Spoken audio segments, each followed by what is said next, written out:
Bon, écoutez, je vous souhaite une bonne... Ah, excuse-moi, j'ai oublié de taille.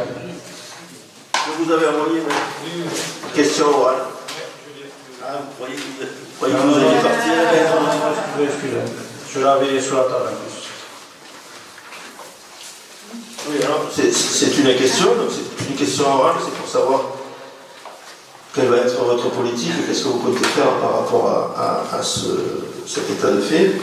Alors, c'est vrai qu'on n'est pas encore en situation où on a trop à se plaindre des tags et des graffitis, mais ça commence à proliférer dans la ville, dans certains endroits.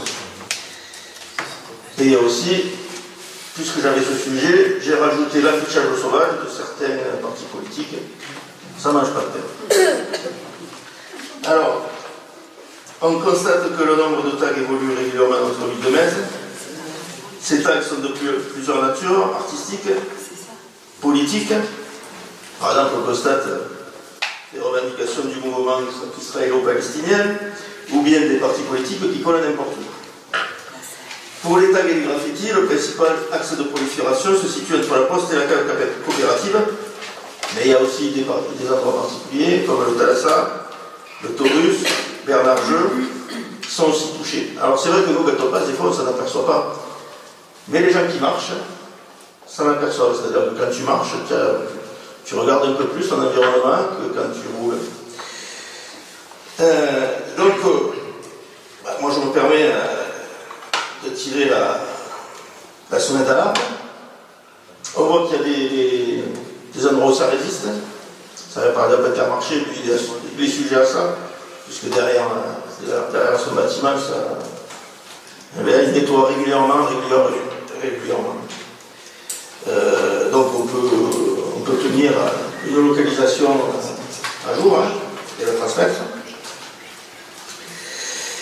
On sait qu'en général, ce genre de phénomène est suivi après par de la saleté, si on laisse faire, et quelquefois même avec de l'insécurité. Donc, à l'Union Mézoise, on est quelques-uns et on tiendra à jour un peu l'état des lieux à ce niveau-là. On est partisan d'une politique à la Giuliani à New York, qui lui était parti d'une ville quand même où il y avait une très très grosse criminalité, où il y avait de la casse, où il y avait aussi un certain nombre de tags. Il réparait, il nettoyait systématiquement dès qu'il y avait quelque chose.